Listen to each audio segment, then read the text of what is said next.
સૌરાષ્ટ્ર બાદ હવે ઉત્તર ગુજરાતમાં પણ સહકારી ઘમાસાણના એંધાણ જોવા મળી રહ્યા છે। સૌથી મોટી એવી ઊંઝા એપીએમસી માર્કેટ યાર્ડની ચૂંટણી પહેલા ખેંચતાણ તેજ થઈ ગઈ છે। ભાજપના 4 જૂથો વચ્ચે અત્યારથી જ આ મામલે ખેંચતાણ તેજ થઈ છે। પૂર્વ ચેરમેન ગૌરાંગ પટેલના જૂથે આ વખતે જોરદાર શક્તિ પ્રદર્શન કર્યું હતું।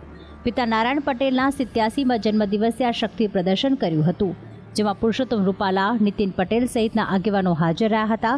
જોકે આ દરમિયાન ઊંઝા યાર્ડના વર્તમાન ચેરમેન દિનેશ પટેલની ગેરહાજરી સૂચક રહી હતી। જાણવા મળ્યા મુજબ માર્કેટ યાર્ડના ચેરમેન દિનેશ પટેલને આમંત્રણ જ અપાયું ન હતું। આ અંગે દિનેશ પટેલે કહ્યું હતું કે જો તેમને આમંત્રણ મળ્યું હોત તો તે જરૂરથી ગયા હોત। ન માત્ર દિનેશ પટેલ જૂથ પણ MS પટેલ જૂથની પણ બાદબાકી કરવામાં આવી, તેમને પણ આમંત્રણ અપાયું ન હતું। આ અંગે ગૌરાંગ પટેલે કહ્યું હતું કે આ માત્ર જન્મદિવસનો કાર્યક્રમ હતો, કોઈ શક્તિ પ્રદર્શન હતું જ નહીં। નારાયણ પટેલ જૂથની ફરચામાં ગયેલી 7 મંડળી એક્ટિવ થઈ છે। વર્તમાન ધારાસભ્ય કિરીટ પટેલ જૂથની 3 નવી મંડળી નોંધાઈ છે। તેવામાં 7500 કરોડ ટર્ન ઓવરવાળા માર્કેટયાર્ડની સત્તા માટે ખેંચતાણ તેજ થયેલી જોવા મળી રહી છે। દિલીપ સંઘાણીના ઇફકોના ચેરમેન બન્યા બાદ પરસોત્તમ રૂપાલાએ જાહેર મંચ પરથી દિલીપ સંઘાણીના પેટ ભરીને વખાણ કર્યા હતા। ઇફકોમાં આંતરિક ખેંચતાણ બાદ પહેલીવાર પુરુષોત્તમ રૂપાલાએ દિલીપ સંઘાણી અંગે દિલ ખોલીને વાત કરી।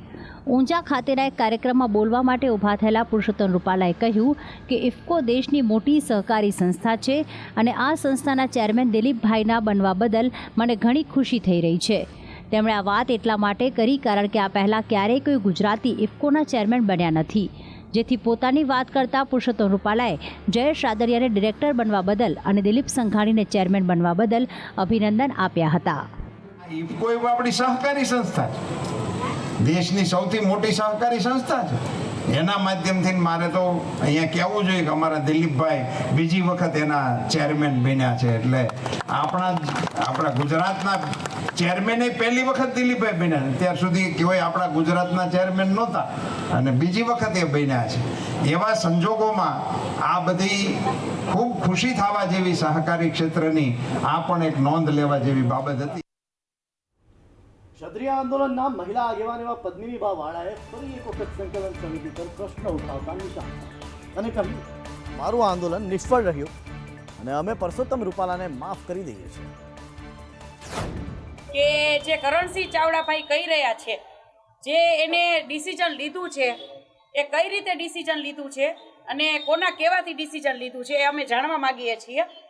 તો જે કરણસિંહ ચાવડાભાઈની વાત ઉપરથી ડબલ સ્ટાન્ડર્ડ દેખાય છે કે એ નથી કાંઈ કોઈ ડિસિઝન જ એનું નથી લાગતું કે કઈ રીતના ડિસિઝન છે। એ કાલની જે પ્રેસ કોન્ફરન્સ છે એમાં એવું બોલી રહ્યા છે કે ભાઈ અમે કોઈ વ્યક્તિથી અમારે વિરોધ પણ નહોતો, કોઈ સરકારથી પણ અમારે વિરોધ નહોતો, તો વિરોધ હતો કોનો? આપ લોકો શું કરવા આવ્યા હતા? સંકલન સમિતિના સભ્ય પીટી જાડેજા અત્યારે ક્યાં છે? પીટી જાડેજા અમારા ફોન પણ નથી ઉપાડી રહ્યા અને જવાબ પણ નથી આપી રહ્યા। તો આ બધા તમારી જે અંદરો અંદર જે ખીચડી પકાડી છે એ સમાજની સામે તો ચોખવટ કરવી જ પડશે। અને જે અત્યારે સમાજને માત આપી છે કે જે બીજેપી પાર્ટી કે એના વિરોધ લઈ ગયા અને જે પણ ભાઈઓએ એ પાર્ટીમાંથી રાજીનામા આપી દીધા, એની કારકિર્દીનું શું ભાઈ? તો ભાઈ સરખું આંદોલન આપો અથવા તો રૂપાલાભાઈને માફ કરી દો। ગુજરાતના અલગ અલગ જિલ્લાઓમાં હવે સ્માર્ટ મીટર અંગે લોકોમાં વિરોધ જોવા મળી રહ્યો છે। લોકોનું કહેવું છે કે સ્માર્ટ મીટરના કારણે તેમને જે વીજ બિલ હવે વધુ આવી રહ્યું છે। વડોદરાના પાદરામાં MGVCL દ્વારા લગાવવામાં આવેલ સ્માર્ટ મીટરનો બીજા દિવસે પણ વિરોધ યથાવત જોવા મળી રહ્યો છે। બીજે દિવસે પણ પાદરાના ગ્રાહકો MGVCLની કચેરીએ પહોંચી સ્માર્ટ મીટરો કાઢી જૂના મીટરો લગાવવા માંગ કરી રહ્યા હતા। ગ્રાહકોએ સૂત્રોચ્ચાર સાથે રોષ વ્યક્ત કરી સ્માર્ટ મીટર કાઢી જૂના મીટર ફરી લગાવવા માંગ કરી હતી। વડોદરા સહિત ગુજરાતના અલગ અલગ શહેરોમાં પણ સ્માર્ટ મીટર સામે ગ્રાહકોમાં ભારે વિરોધ જોવા મળી રહ્યો છે। વડોદરા બાદ સુરતમાં પણ સ્માર્ટ મીટર સામે ગ્રાહકોમાં વિરોધ જોવા મળી રહ્યો છે। DGVCL દ્વારા પીપલોદ વિસ્તારમાં સ્માર્ટ મીટરો લગાવવામાં આવ્યા હતા, ત્યારે મોટી સંખ્યામાં ગ્રાહકો DGVCLની ઓફિસ ખાતે પહોંચ્યા હતા। ગ્રાહકોનો આક્ષેપ છે કે સ્માર્ટ મીટરમાં બિલ વધારે આવે છે। પહેલાં 1500 રૂપિયા બિલ આવતું હતું, જે સ્માર્ટ મીટર લગાવવાથી 2000 થી 2500 રૂપિયા આવતું હોવાનો ગ્રાહકોએ આક્ષેપ। અમદાવાદના આરટીઓ કચેરીમાં વારંવાર સર્વર ઠપ થવાની બૂમો પડતા હવે તેને મેન્ટેનન્સ માટે બંધ કરાયું। આવતીકાલ સુધી આરટીઓની તમામ કામગીરી બંધ રહેશે। અમદાવાદમાં પ્રાદેશિક વાહન વ્યવહાર અધિકારીની કચેરી એટલે કે આરટીઓમાં તમામ કામગીરી આવતીકાલ સુધી બંધ રહેશે। આરટીઓના સર્વરનું મેન્ટેનન્સ કામ ચાલતું હોવાથી તમામ કામગીરી હાલ પૂરતી અટકાવી દેવામાં આવી છે. વારંવાર છેલ્લા કેટલાય સમયથી આરટીઓ કચેરીએ સર્વર ડાઉન રહેતા અરજદારોને પણ ભારે હાલાકીનો સામનો કરવો પડી રહ્યો હતો. અપોઇન્ટમેન્ટ લીધા બાદ પણ સમયસર અરજદારોના કામનો નિકાલ આવતો ન હતો. ધંધા રોજગાર બંધ રાખી અથવા તો નોકરી પર રજા રાખી આવતા અરજદારોને ધરમના ધક્કા ખાવા પડતા હતા. મારે 6 તારીખે પહેલાં અપોઇન્ટમેન્ટ હતી. એ 6 તારીખે રિશિડ્યુલ થઈ ચૂંટણીના કારણે. પછી 14 તારીખે આવી. 14 તારીખે આ લોકો વાવાઝોડાના કારણે ડિલે થયું. તો એના પછી આ અઠવાડિયામાં મને કીધું હતું, પણ આ અઠવાડિયામાં એ લોકોના સર્વરના પ્રોબ્લેમના કારણે આજ બી ડિલે થાય છે. એટલે કાલે બોલાવ્યો છે, પણ કાલનું બી એમ કહે છે કે સર્વરના પ્રોબ્લેમના ઇસ્યુના કારણે કાલ બી કદાચ ચાલુ થાય તો થાય. હવે સરકાર દ્વારા નવું પોર્ટલ શરૂ કરીને આરટીઓની કામગીરીને વેગવંતી કરવામાં આવે તેવી અરજદારો ઈચ્છા વ્યક્ત કરી રહ્યા છે. રાજ્યમાં કાળઝાળ ગરમીનો પ્રકોપ યથાવત રહેશે. હવામાન વિભાગે કહ્યું કે આગામી 5 દિવસ સુધી ગરમીમાં અધધ વધારો થશે. રાજ્યના કેટલાક ભાગોમાં હીટવેવની આગાહી કરવામાં આવી છે. અમદાવાદમાં ગરમીનું 5 દિવસ ઓરેન્જ એલર્ટ આપવામાં આવ્યું છે. अगर आने वाले 5 दिनों की बात करें तो गुजरात में मुख्य तौर पे मौसम ड्राई बने रहने के चांसेस हैं. अगले 24 घंटों के लिए कुछ जगहों पे जो है गुजरात और सौराष्ट्र कच्छ में जो है हल्की फुल्की बारिश देखने को मिल सकती है. हीट वेव देखने को हमें मिलेगा अगले 5 दिनों तक, जिसमें अगर हम बात करें हीट वेव अलर्ट की तो गुजरात रीजन में जो है सूरत एंड वलसाड़ जो है 2 डिस्ट्रिक्ट्स हैं साउथ गुजरात के, जिसमें अगले 5 दिनों तक हीट वेव कंटिन्यू करने के चांसेस हैं. साथ ही साथ सौराष्ट्र कच्छ के जो दक्षिणी हिस्से के जो डिस्ट्रिक्ट्स हैं कोस्टल एरियाज़ में, जैसे पोरबंदर देन भावनगर, इन जगहों पे जो है और द्वारका, इन जगहों पे जो है अगले 5 दिनों के लिए जो है हीट वेव वार्निंग जारी की गई है. साथ યુપીના બારાબંકીની સભામાં વડાપ્રધાન નરેન્દ્ર મોદીએ વિપક્ષ પર પ્રહાર કર્યા. વિપક્ષ માટે દેશ જેવું કંઈ જ નથી, તેમના માટે માત્ર પરિવાર અને પાવર જ સર્વસ્વ છે એમ કહી દીધું. 20 તારીખે 5મા તબક્કાનું મતદાન થવા જઈ રહ્યું છે. તે પહેલા પ્રધાનમંત્રી નરેન્દ્ર મોદી અનેક જગ્યાએ રાજ્યોમાં જઈ સભાઓ ગજવી રહ્યા છે. યુપીના બારાબાંકીમાં મોદી પહોંચ્યા, જ્યાં સભા સંબોધતા કોંગ્રેસને આડે હાથ લીધી અને બોલ્યા, વિપક્ષ માટે દેશ જેવું કંઈ નથી, વિપક્ષ માટે પરિવાર અને પાવર જ સર્વસ્વ છે. इनके लिए देश वेश कुछ नहीं है भाई, उनके लिए तो उनका परिवार और पावर, यही उनका खेल है. सपा कांग्रेस वाले सरकार में आए तो रामलला को फिर से टेंट में भेजेंगे और मंदिर पर बुलडोजर चलवा देंगे. क्या योगी जी से यही सीखना है क्या? अरे जरा योगी जी से ट्यूशन लो, बुलडोजर कहां चलाना कहां नहीं चलाना. અમિત શાહે પરિણામ પહેલા એક ઇન્ટરવ્યુમાં વિપક્ષ પર પ્રહાર કર્યા. શાહે કહ્યું કે 400 પારથી લઈ કેજરીવાલને મળેલા જામીન સહિતના દરેક મુદ્દે ધારદાર જવાબ આપ્યા. કેન્દ્રીય ગૃહમંત્રી અમિત શાહે ન્યૂઝ એજન્સીને આપેલા ઇન્ટરવ્યુમાં ભાજપને 400થી વધુ બેઠક, અરવિંદ કેજરીવાલને મળેલા જામીન અને જમ્મુ કાશ્મીરમાં 370 હટાવ્યા બાદ શાંતિપૂર્ણ મતદાન મુદ્દે ચર્ચા કરી હતી. ભાજપ પર બંધારણ બદલી નાખવા અને SC ST OBCના અનામતને નાબૂદ કરવાના આક્ષેપ પર અમિત શાહે જણાવ્યું કે અમારી પાસે છેલ્લા 10 વર્ષથી બંધારણ બદલવાનો બહુમત છે, તેમ છતાં બંધારણમાં કોઈ ફેરફાર નથી કર્યો. બહુમતના દુરુપયોગનો ઇતિહાસ ભાજપનો નહીં, કોંગ્રેસની ઇન્દિરા ગાંધી સરકારનો છે. તો અરવિંદ કેજરીવાલને સુપ્રીમ કોર્ટે આપેલા જામીન અંગે અમિત શાહે વાત કરતા કહ્યું, આમ આદમી પાર્ટીના સમર્થકો અને કેટલાક મીડિયા જૂથો કેજરીવાલની જીત માને છે, પરંતુ ચાર્જશીટ હજુ પણ સુપ્રીમ કોર્ટ સમક્ષ છે અને ચુકાદો બાકી છે. સુપ્રીમ કોર્ટે કેજરીવાલને ક્લીન ચીટ આપી નથી. જમ્મુ કાશ્મીરમાં કલમ 370 પરના સવાલમાં કેન્દ્રીય ગૃહમંત્રી અમિત શાહે કહ્યું, જમ્મુ કાશ્મીરમાં કલમ 370 હટાવ્યા બાદ પ્રથમ ચૂંટણીમાં 40%થી વધુ મતદાન થયું છે. કલમ 370 નાબૂદી માટે આથી મોટી સફળતા કોઈ હોઈ ન શકે. બધા ઉગ્રવાદી જૂથોના નેતાઓ લોકશાહી પ્રક્રિયામાં સહભાગી બન્યા હતા. જમ્મુ કાશ્મીરમાં અગાઉ ચૂંટણીનો બહિષ્કાર કરવાના નારા લગાવવામાં આવ્યા હતા, પરંતુ આજે શાંતિપૂર્ણ રીતે ચૂંટણી યોજાઈ રહી છે. સ્વાતિ માલીવાલનો મુખ્યમંત્રી નિવાસસ્થાનનો એક વિડીયો સામે આવ્યો છે. અહીં સ્વાતિ અને સિક્યુરિટી સ્ટાફ વચ્ચે વાતચીત સ્પષ્ટ સંભળાઈ રહી છે.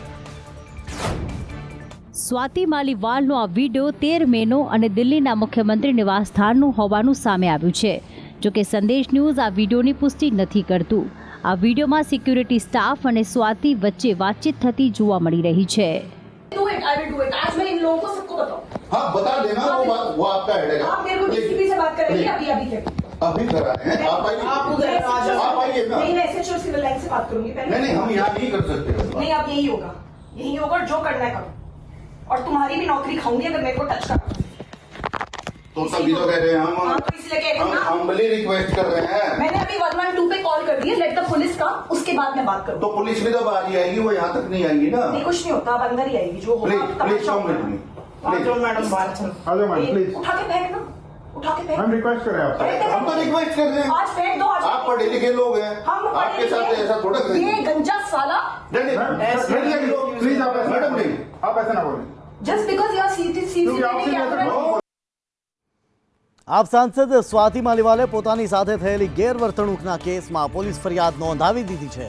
કેજરીવાલના પૂર્વ પીએ વિભવ કુમાર પર મારપીટનો આરોપ લગાવ્યો છે.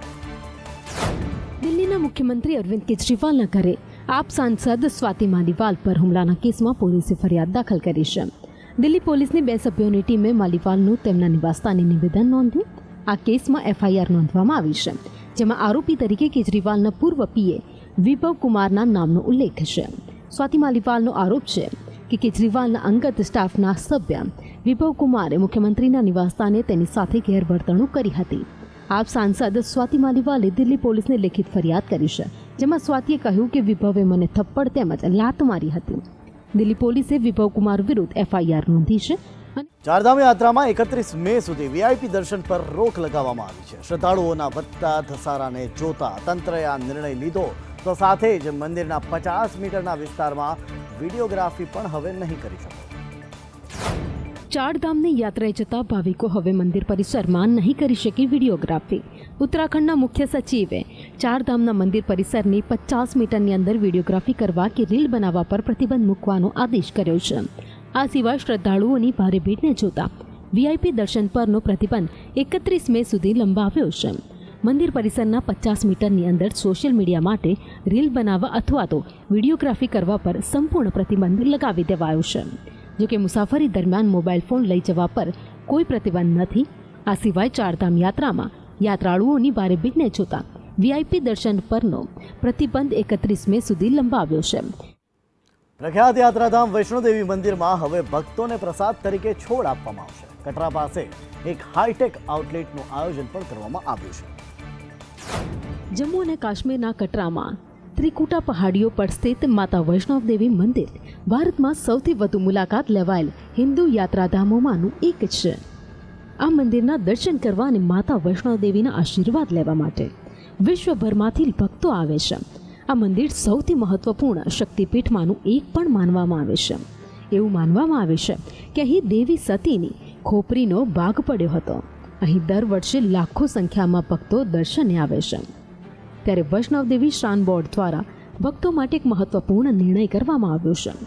વૈષ્ણોદેવી શ્રાઇન બોર્ડે નિર્ણય લીધો છે કે મંદિરમાં આવતા ભક્તોને મંદિરના પ્રસાદી સ્વરૂપે છોડ આપવામાં આવશે. સિંગાપોર અને હોંગકોંગ બાદ હવે નેપાળે પણ 2 ભારતીય મસાલા બ્રાન્ડ એવરેસ્ટ અને એમડીએચના વેચાણ, વપરાશ અને આયાત પર પ્રતિબંધ લગાવી દીધો છે.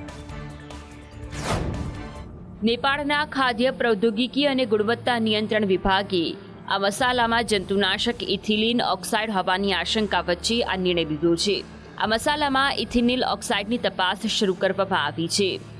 નેપાળના ફૂડ ટેકનોલોજી વિભાગના પ્રવક્તા મોહન કૃષ્ણ મહારાજને જણાવ્યું કે એવરેસ્ટ અને એમડીએચ બ્રાન્ડના મસાલાની આયાત પર પ્રતિબંધ લગાવી દેવામાં આવ્યો છે. અમે બજારમાં આ મસાલાના વેચાણ પર પણ પ્રતિબંધ મૂક્યો છે. આ મસાલામાં હાનિકારક કેમિકલ હોવાના સમાચાર મળ્યા બાદ આ પગલું લેવામાં આવ્યું છે. પાકિસ્તાનના ગૃહમંત્રી મોહસિન નકવીએ ભારતના વખાણ કર્યા છે. નકવીએ કહ્યું કે આજે ભારત ત્યાંના ઉદ્યોગપતિઓના કારણે વિકાસ કરી રહ્યું છે. પાકિસ્તાન ગૃહમંત્રીએ કહ્યું કે ભારતમાં ઉદ્યોગપતિનું સન્માન થાય છે. જ્યારે પાકિસ્તાનમાં જો કોઈ વેપારી આગળ વધે તો તેને ચોર કહેવામાં આવે છે. હકીકતમાં મોહસિન નકવી તાજેતરમાં જાહેર થયેલા દુબઈ લીક્સ રિપોર્ટ વિશે વાત કરી રહ્યા હતા. આ રિપોર્ટમાં ખુલાસો થયો છે કે આર્થિક સંકટનો સામનો કરી રહેલા પાકિસ્તાનના 17,000 નાગરિકોની દુબઈમાં 23,000થી પણ વધુ સંપત્તિ છે. તેમની કુલ કિંમત 91,000 કરોડ રૂપિયાથી વધુ છે. પાકિસ્તાની રાજનેતાઓ, મંત્રીઓ અને સેનાના અધિકારીઓની સાથે મોહસિન નકવીની પત્નીનું નામ પણ આ યાદીમાં છે. મીડિયા સાથે વાત કરતા પાકિસ્તાની ગૃહમંત્રીએ કહ્યું, એક બિઝનેસમેન તરીકે હું મારા પૈસા જ્યાં ઈચ્છું ત્યાં રોકાણ કરવા માંગુ છું. દુબઈ ઉપરાંત મારી પત્નીની લંડનમાં પણ પ્રોપર્ટી છે. તેણે 5મી વખત રશિયાના રાષ્ટ્રપતિ બન્યા બાદ વ્લાદિમીર પુતિને ગુરુવારે ચીન પહોંચ્યા અને તેઓ ચીનના રાષ્ટ્રપતિ શી જિનપિંગને મળ્યા હતા. 5મી વખત રશિયાના રાષ્ટ્રપતિ બન્યા બાદ વ્લાદિમીર પુતિન ગુરુવારે ચીન પહોંચ્યા હતા. તેઓ ચીનના રાષ્ટ્રપતિ શી જિનપિંગને મળ્યા હતા. દ્વિપક્ષીય બેઠક બાદ પત્રકાર પરિષદ દરમિયાન બંને નેતાઓએ અમેરિકાની ટીકા કરી હતી. તેમણે અમેરિકા પર પરમાણુ બેલેન્સ ખોરવવાનો પ્રયાસ કરવાનો આરોપ લગાવ્યો હતો. આ સિવાય બંને નેતાઓ રશિયા અને ચીન વચ્ચે સંરક્ષણ ભાગીદારી વધારવા પર સહમત થયા હતા. જિનપિંગે કહ્યું કે યુક્રેન યુદ્ધનો ઉકેલ રાજકીય સમજૂતીથી થવો જોઈએ. વિશ્વમાં સર્વોપરિતા માટે ચાલી રહેલી લડાઈ વચ્ચે રશિયા અને ચીન વચ્ચેની મિત્રતા સ્થિરતા લાવવાનું કામ કરે છે. ઉત્તર કોરિયાના તાનાશાહ કિમ જોંગ ઉનની બહેન કિમ યો જોંગે રશિયાને હથિયાર આપવાના અમેરિકા અને દક્ષિણ કોરિયાના દાવાને નકારી કાઢ્યા છે. કિમ યો જોંગે કહ્યું કે રશિયાને હથિયાર આપવાની વાત ખોટી અને વાહિયાત છે. ઉત્તર કોરિયાએ દેશની સુરક્ષા માટે હથિયાર બનાવ્યા છે, અન્ય કોઈ દેશને વેચવા માટે નહીં. કિમની બહેનનું આ નિવેદન એવા સમયે આવ્યું છે જ્યારે અમેરિકાએ રશિયાની 3 કંપનીઓ પર પ્રતિબંધ લગાવ્યો છે. તેના પર ઉત્તર કોરિયા અને રશિયા વચ્ચે હથિયારોની ડીલ કરવાનો આરોપ હતો. હકીકતમાં યુએનએ ઉત્તર કોરિયાના શસ્ત્રો ખરીદવા અને વેચવા પર પ્રતિબંધ લગાવ્યો છે. અમેરિકા અને પશ્ચિમી દેશોએ રશિયા પર ઉત્તર કોરિયા પાસેથી લશ્કરી ટેકનોલોજી અને આર્થિક સહાયના બદલામાં યુક્રેન યુદ્ધ માટે આર્ટિલરી, મિસાઇલ અને અન્ય શસ્ત્રો ખરીદવાના આરોપ લગાવ્યા છે.